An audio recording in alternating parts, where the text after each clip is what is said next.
ಧಾರವಾಡದ ಸುದ್ದಿ ವಿಭಾಗವನ್ನು, ಅದು ಬೆಳಗಿನ ಪ್ರದೇಶ ಸಮಾಚಾರ, ಆಮೇಲೆ ಜಿಲ್ಲಾ ವಾರ್ತಾಪತ್ರ ಮತ್ತು ಇನ್ನೊಂದು ಸಮಾಚಾರ ದರ್ಶನ, ಜೊತೆಗೆ ಆಗಾಗ ಸಂಸತ್ತು ಮತ್ತು ವಿಧಾನಸಭೆಯ ಕಲಾಪಗಳನ್ನು ಸುದ್ದಿ ವಿಭಾಗ ಪ್ರಸಾರ ಮಾಡುವಂತ ಪ್ರಮುಖ ಕೆಲಸ ಮಾಡ್ತಿತ್ತು. ಇದರಿಂದ ವಿಶೇಷವಾಗಿ ಉತ್ತರ ಕರ್ನಾಟಕದ ಏನು ಆಕಾಶವಾಣಿ ಕೇಳುಗರಿದ್ದಾರಲ್ಲ, ಇವರಿಗೆ ಬಹುದೊಡ್ಡ ಪ್ರಯೋಜನ ಆಗಿತ್ತು. ಈ ಮೂಲಕ ಜನಾಭಿಪ್ರಾಯವನ್ನ ನಾಡಿನಲ್ಲಿ, ದೇಶದಲ್ಲಿ ಇದು ಅಂದ್ರೆ ನಮ್ಮ ಅಭಿಪ್ರಾಯವನ್ನ, ಈ ಭಾಗದ ಅಭಿಪ್ರಾಯಗಳನ್ನು ಬಿತ್ತರಿಸುವಲ್ಲಿ ಯಶಸ್ವಿಯಾಗಿತ್ತು. ಇಂಥ ಸಂದರ್ಭದೊಳಗ ಈ ಸುದ್ದಿ ವಿಭಾಗವನ್ನ ತಾತ್ಕಾಲಿಕವಾಗಿ ಬೆಂಗಳೂರಿಗೆ ಸ್ಥಳಾಂತರ ಮಾಡ್ತೀವಿ ಅನ್ನುವಂಥ ಒಂದು ಪ್ರಕಟಣೆ 2 ದಿವಸದಿಂದ ಹೊರಬಿದ್ದಿದೆ. ಇದು ಮೊದಲನೇ ಪ್ರಯತ್ನ ಏನೂ ಅಲ್ಲ.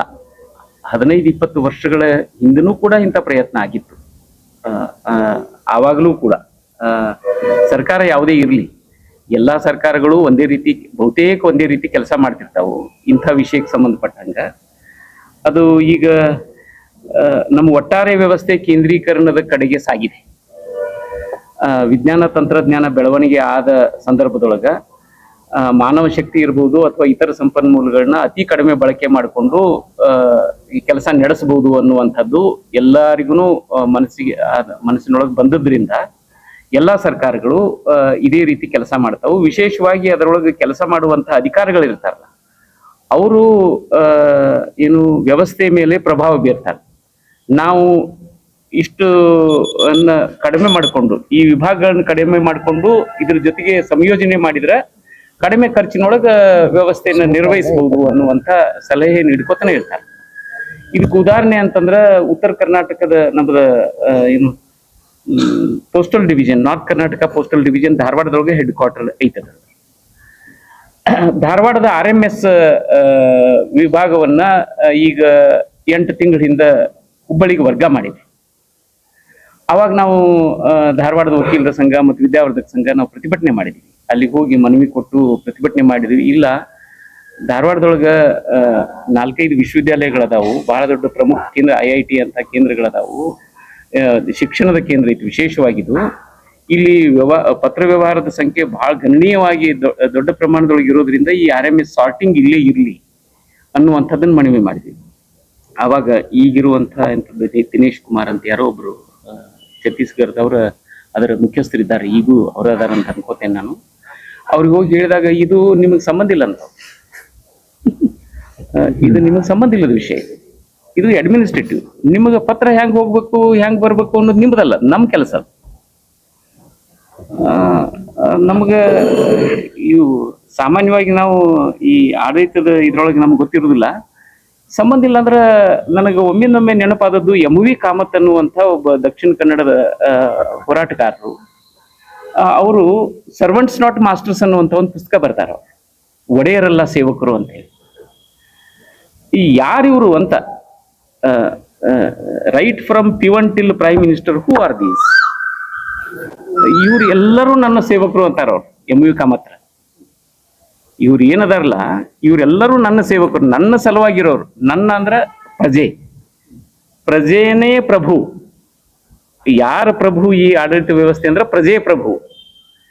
ಈ ನಾನು ಆರಿಸಿ ಕಳಿಸಿದಂಥವ್ರು ತಮ್ಮ ಕೆಲಸದ ಸಲುವಾಗಿ ನಿಯುಕ್ತಿ ಮಾಡಿಕೊಂಡಂಥವ್ರು ನೀವು ಯಾರು ಅಂತ ಕೇಳೋ ಸ್ಥಿತಿಗೆ ಬಂದ್ರಲ್ಲ, ಅಂದ್ರೆ ಎಲ್ಲಿ ಹೋಯ್ತು ಪ್ರಜಾಪ್ರಭುತ್ವ ಅಂತ.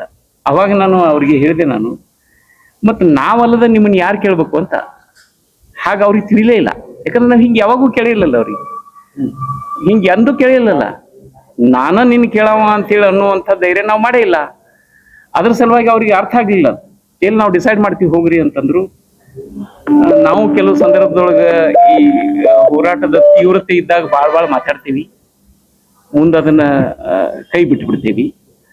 ಅಂಥ ಸ್ಥಿತಿಯೊಳಗೆ ಅದು ಹುಬ್ಬಳ್ಳಿಗೆ ಹೋಯ್ತು. ಅವಾಗ ನಾವು ಸಕಾರಣ ಕೊಟ್ಟಿದ್ವಿ, RMS ಹೋಗುದು ಬ್ಯಾಡ್ರಿ ಅನ್ನೋದಕ್ಕೆ. ಇಲ್ಲೇ ಸ್ವಂತ ಕಟ್ಟಡ ಐತಿ ಹುಬ್ಬಳ್ಳಿ ಒಳಗ, ರೈಲ್ವೆದವ್ರು ಬಾಡಿಗೆ ಕಟ್ಟಡದಾಗ ಅದೀರಿ ನೀವು.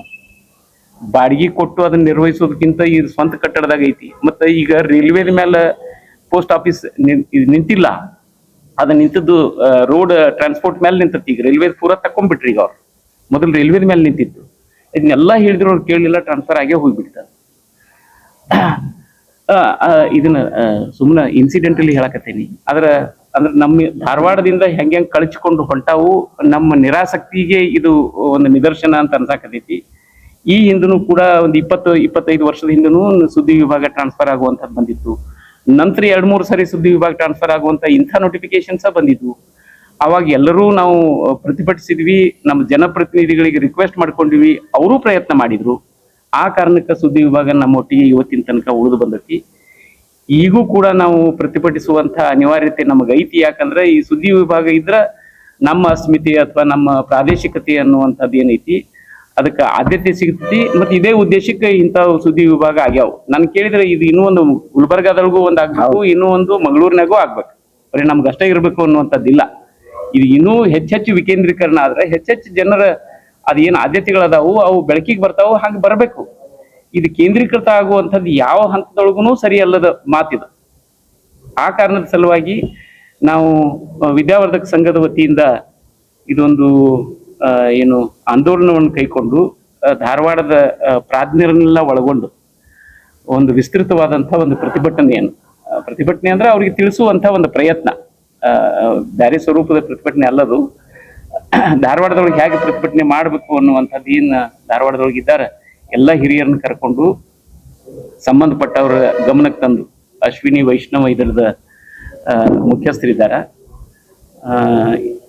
ಅದರ ಡಾಕ್ಟರ್ ಎಲ್ ಮುರುಗನ್ ರಾಜ್ಯ ಸಚಿವರಿದ್ದಾರೆ, ಅವರಿಗೆ ಮತ್ತು ಸ್ಥಳೀಯ ಇರುವಂಥ ನಮ್ಮ ಪ್ರಹ್ಲಾದ್ ಜೋಶಿ ಅವರು ಸಂಸದೀಯ ಸಚಿವರಿದ್ದಾರೆ, ನಮ್ಮ ಪ್ರತಿನಿಧಿಗಳು ಹೌದು. ಈ ಹಿಂದೂ ಕೂಡ ಇಂಥ ಹೋಗುವಂಥ ಪ್ರಯತ್ನದೊಳಗೆ ಅವರ ಸಹಕಾರ ಕೇಳಿದ್ವಿ. ಆ ಸಹಕಾರದಿಂದ ಅದು ಉಳಿದುಕೊಂಡು ಬಂದತಿ. ಈಗೂ ಕೂಡ ನಾವು ಅವರ ಸಹಕಾರ ಕೇಳ್ತೀವಿ. ನಮ್ಮ ಸ್ಥಳೀಯ ಶಾಸಕರು, ಈ ಭಾಗದ ಸಂಸದರು, ಇವರೆಲ್ಲರಿಗೂ ನಾವು ವಿದ್ಯಾವರ್ಧಕ ಸಂಘ ವಿಶೇಷವಾಗಿ ಕೇಂದ್ರದ ಮೇಲೆ ಒತ್ತಡ ತಂದು ಧಾರವಾಡದ ಸುದ್ದಿ ವಿಭಾಗ ನಮ್ಮ ಒಟ್ಟಿಗೆನೇ ಇರಬೇಕು ಅನ್ನುವಂಥ ಮನವಿಯನ್ನು ನಾವು ಮಾಡ್ತೇವೆ. ಶೀಘ್ರದೊಳಗೆ ವಿದ್ಯಾವರ್ಧಕ ಸಂಘ ಒಂದು ಎಲ್ಲರ ಸಭೆ ಕರೆದು ಮುಂದಿನ ವಾರದೊಳಗನ ಒಂದು ದಿವಸ ನಿಗದಿ ಮಾಡಿಕೊಂಡು ಇದನ್ನ ಪ್ರತಿಭಟಿಸುವಂತ ಕೆಲಸ ನಾವು ಮಾಡ್ತಾ ಇದ್ದೇವೆ. ಮತ್ತು ಜನಸಾಮಾನ್ಯರನ್ನು, ಯಾಕಂದ್ರೆ ಇದು ಜನಸಾಮಾನ್ಯರಿಗೆ ಸಂಬಂಧಿಸಿದಂತ ವಿಷಯ, ಎಲ್ಲರನ್ನೂ ಒಳಗೊಂಡು ಒಂದು ಕಾರ್ಯತಂತ್ರವನ್ನು ರೂಪಿಸೋದು. ಅದು ಒಂದು ದಿವಸದ ಪ್ರತಿಭಟನೆ ಯಾವ ಸ್ವರೂಪದ್ದು ಎಲ್ಲಿ ಅನ್ನೋದನ್ನ ಮಾಡೋದು ಒಂದು. ಆಮೇಲೆ ಬೇರೆ ಬೇರೆ ಅಧಿಕಾರಿಗಳಿಗೆ ನಾವು ಭೇಟಿ ಆಗೋದಿರ್ಬೋದು, ಪತ್ರ ಕೊಡೋದಿರ್ಬೋದು, ಮತ್ತೆ ಯಾವ್ಯಾವ ವಿಧಾನಗಳನ್ನು ನಾವು ಅನುಸರಿಸಬೇಕಾಗಿದ್ದದೆ ಅದ್ರ ಕುರಿತಾಗಿಯೂ ಕೂಡ ನಾವು ಚಿಂತನೆ ಮಾಡೋದಿದೆ ಇನ್ನು. ಆದರೆ ಮುಖ್ಯ ಏನಂದ್ರೆ ಪ್ರಜಾಪ್ರಭುತ್ವದೊಳಗೆ ಪ್ರಜೆಗಳೇ ಪ್ರಭುಗಳು ಮತ್ತು ವಿಕೇಂದ್ರೀಕರಣ ಅನ್ನೋದು ಪ್ರಜಾಪ್ರಭುತ್ವದ ಅತ್ಯಂತ ಮೂಲ ಲಕ್ಷಣ. ಅದು ಅದರ ಹೊರತಾಗಿ ನಾವು ವಿಜ್ಞಾನ ತಂತ್ರಜ್ಞಾನ ನಮಗೆ ಸಹಾಯ ಮಾಡ್ಲಿಕ್ಕತ್ತದ ಅನ್ನೋ ಒಂದೇ ಕಾರಣಕ್ಕಾಗಿ ಕೇಂದ್ರೀಕರಣ ಮಾಡ್ತಾ ಹೋಗೋದು ಇದು ಪ್ರಜಾಪ್ರಭುತ್ವದ ವಿರುದ್ಧವಾಗಿ ಹೋಗುವಂತ ನಡೆ ಆಗಿಬಿಡ್ತದೆ. ಹಾಗಾಗಿ ಜನರ ಆಶೋತ್ತರಗಳಿಗೆ ಸ್ಪಂದಿಸಬೇಕಾಯ್ತು ಅಂತಂದ್ರೆ ಆದಷ್ಟು ವಿಕೇಂದ್ರೀಕರಣ ಆಗ್ತಾ ಹೋಗ್ಬೇಕು. ಮತ್ತು ಕರ್ನಾಟಕ ವಿದ್ಯಾವರ್ಧಕ ಸಂಘ ಇದ್ರೊಳಗೆ ಯಾಕೆ ತಲೆ ಹಾಕ್ತದೆ? ಅವ್ರು ಹೇಳಿದ್ರಲ್ಲ ಇದು ನಿಮ್ಗೆ ಸಂಬಂಧಪಟ್ಟದ ವಿಷಯನೇ ಅಲ್ಲ ಅಂತ. ಯಾಕೆ ಸಂಬಂಧಪಟ್ಟದ ವಿಷಯ ಅಂದ್ರೆ ಕರ್ನಾಟಕ ವಿದ್ಯಾವರ್ಧಕ ಸಂಘ 136 ವರ್ಷಗಳಿಂದ ಕನ್ನಡಕ್ಕಾಗಿ, ಕನ್ನಡತ್ವಕ್ಕಾಗಿ, ಕರ್ನಾಟಕದ ಸಲುವಾಗಿಯೇ ಕೆಲಸ ಮಾಡ್ತಾ ಬಂದಿರುವಂತ. ಮತ್ತೆ ಇದಕ್ಕೆ ಸ್ಪಂದಿಸೋದಿಲ್ಲ ಅಂದ್ರೆ ಮತ್ತೆ ನಾವೆದಕ್ಕೆ ಸ್ಪಂದಿಸ್ಬೋದಿದ್ದೀವಿ? ಹಾಗಾಗಿ ಬಹಳ ಸರಿಯಾಗಿ ಪ್ರಜ್ಞಾಪೂರ್ವಕವಾಗಿ ವಿಚಾರ ಮಾಡಿಯೇ ನಾವು ಈ ನಿರ್ಣಯವನ್ನು ತಗೊಂಡಿದ್ದೀವಿ. ಎಲ್ಲರನ್ನೂ ಒಳಗೊಂಡು ಇದು ಯಾವುದೋ ಒಂದು ಪಕ್ಷದ ವಿರುದ್ಧದ ಪ್ರಯತ್ನ ಅಲ್ಲ. ಒಟ್ಟಾರೆ ಕೇಂದ್ರ ಸರ್ಕಾರದ ಹೆಜ್ಜೆ ಏನಿದೆಯೋ ಅದು ಪ್ರಜಾಪ್ರಭುತ್ವಕ್ಕೆ ಸಮರ್ಪಕವಾದದ್ದಲ್ಲ ಅನ್ನುವ ನಿಲುವಿನೊಳಗೆ ನಾವು ಪ್ರಯತ್ನ ಮಾಡ್ತಾ ಇದ್ದೀವಿ. ಹಿಂದೆ ಕೇಂದ್ರದೊಳಗೆ ಬೇರೆ ಪಕ್ಷದ ಇದನ್ನ ಉಳಿಸುವಂತ ಪ್ರಯತ್ನ ಸಂಘ ಮಾಡಿತ್ತು ಮತ್ತು ಸಾರ್ವಜನಿಕರು ಸಹಿತ ಅದಕ್ಕೆ ಕೈ ಜೋಡಿಸಿದ್ರು. ಇದೇ ಹಿನ್ನೆಲೆಯೊಳಗೆ ನಿನ್ನೆ ತಾನೇನೆ ಕರ್ನಾಟಕ ವಿದ್ಯಾರ್ಥಿ ಸಂಘ ಕಾರ್ಯಕಾರಿ ಸಮಿತಿ ತುರ್ತು ಸಭೆ ಸೇರಿ ಇದನ್ನ ಬಲವಾಗಿ ನಾವು ವಿರೋಧ ಮಾಡ್ತೀವಿ. ಅದು ಮತ್ತೆ ಯಥಾವತ್ತಾಗಿ ಇಲ್ಲಿ ಕಾರ್ಯ ನಡಿಬೇಕು ಅಂತ ತಿಳ್ಕೊಂಡು ಹೇಳಿ ಒಂದ್ ವೇಳೆ ನಡೀದೇ ಇದ್ರೆ ಮುಂದಿನ ಹೆಜ್ಜೆ ನಮ್ದು ಇದ್ದೇ ಇರ್ತದೆ. ಅದನ್ನ ಇಡೀ ಧಾರವಾಡದ ಸಾರ್ವಜನಿಕರೆಲ್ಲರೂ ಸೇರಿ ಅದಕ್ಕೊಂದು ಸರಿಯಾದ ಇದನ್ನ ಹೋರಾಟಕ್ಕೆ ರೂಪನ ಕೊಡು ಕೆಲಸ ಮಾಡ್ತೇವೆ. ಇದು ಯಾಕೆ ಹಿಂಗ ಆಗಾಕತ್ತದ ಅಂತ ಬಹಳ ಮುಖ್ಯ ಆಗಿದ್ದು. ಯಾಕೆ ಹಿಂಗ ಆಗಾಕತ್ತದ?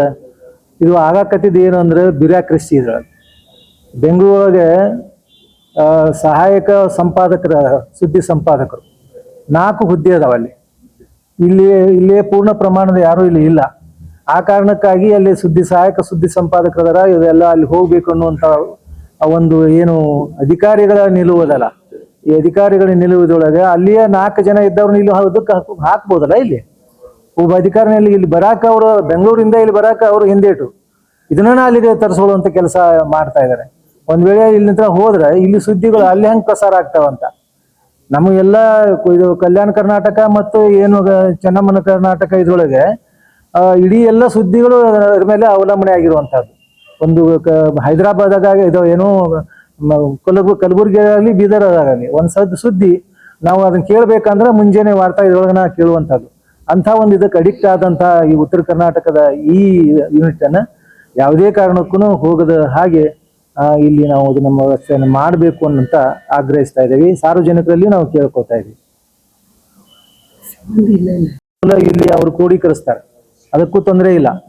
ಇಲ್ಲಿ ಕಳೆದ 80 ಲಕ್ಷ ಹೇಳುವ ಪ್ರಕಾರ 80 ಲಕ್ಷ ಸಂಪನ್ಮೂಲ ಸಂಗ್ರಹಿಸಿದ್ದಾರೆ. ಅಂದ್ರೆ ಕಲಾವಿದರಿಗೆ ಕೊಡುವಂತ ಏನು ಗೌರವಧನ ಇದೆಯಲ್ಲ ಅದನ್ನ ಇಲ್ಲಿ ಸಂಪನ್ಮೂಲ ಬಳಸ್ಕೊಂಡನ ಅವ್ರಿಗೆ ಕೊಡುವಂತಹದ್ದು. ಅಂಥ ಕಾರ್ಯವನ್ನು ಸಹಿತ ಇಲ್ಲಿಯ ಯೂನಿಟ್ ಬಹಳ ಅಚ್ಚುಕಟ್ಟಾಗಿ ಮಾಡ್ತಾ ಇರುವಂತಹದ್ದು. ಮತ್ತೆ ಇಲ್ಲಿಯ ಏನು ತಾತ್ಪೂರ್ತಿಕ ಕಾಂಟ್ರಾಕ್ಟ್ ಬೇಸ್ ಮೇಲೆ ಇಲ್ಲಿಯ ಸಿಬ್ಬಂದಿಗಳು ಕೆಲಸ ಮಾಡ್ತಾರೆ. ಒಂದ್ ವೇಳೆ ಆ ಯೂನಿಟ್ ಅಲ್ಲಿ ಹೋದ್ರೆ ಅಷ್ಟು ಇಲ್ಲಿ ನಮ್ಮ ಉದ್ಯೋಗ ಸಹಿತ ಅದಕ್ಕೆ ಈ ತಿಳುವಳಿಕೆ ನಮ್ಗೆ ಇರಬೇಕಾಗಿದೆ ಅಂತ. ಮತ್ತ ಇವು ರಕ್ಷಣೆ, ಸಂಪರ್ಕ, ನ್ಯಾಯ ಮತ್ತು ಆರೋಗ್ಯ ಅನ್ನುವಂಥ ವಿಷಯಗಳು ಏನದಾವು ಇವು ಸಂಪನ್ಮೂಲದ ಆಧಾರದ ಮೇಲೆ ನಡೆಯುವಂಥವಲ್ಲ. ಸಂಪನ್ಮೂಲ ಅದಾವೋ ಬಿಟ್ಟಾವೋ ಅನ್ನೋದನ್ನ ಬಿಟ್ಟನು ಸಹಿತ ರಕ್ಷಣೆಗೆ ಸಂಬಂಧಪಟ್ಟಂಗ, ಸಂಪರ್ಕಕ್ಕೆ ಸಂಬಂಧಪಟ್ಟಂಗ, ನ್ಯಾಯಕ್ಕೆ, ಆರೋಗ್ಯಕ್ಕೆ ಸಂಬಂಧಪಟ್ಟಂಗ ವ್ಯವಸ್ಥೆ ಎಲ್ಲಾ ಕಡೆ ಪಸರಿಸಿರ್ಬೇಕು. ಅದು ತಕ್ಷಣಕ್ಕೆ ಲಭ್ಯ ಆಗುವಂತ ಸ್ಥಿತಿ ಒಳಗೆ ನಾವು ಇಟ್ಕೊಂಡಿರ್ಬೇಕು ಅದನ್ನ ಯಾವಾಗನು.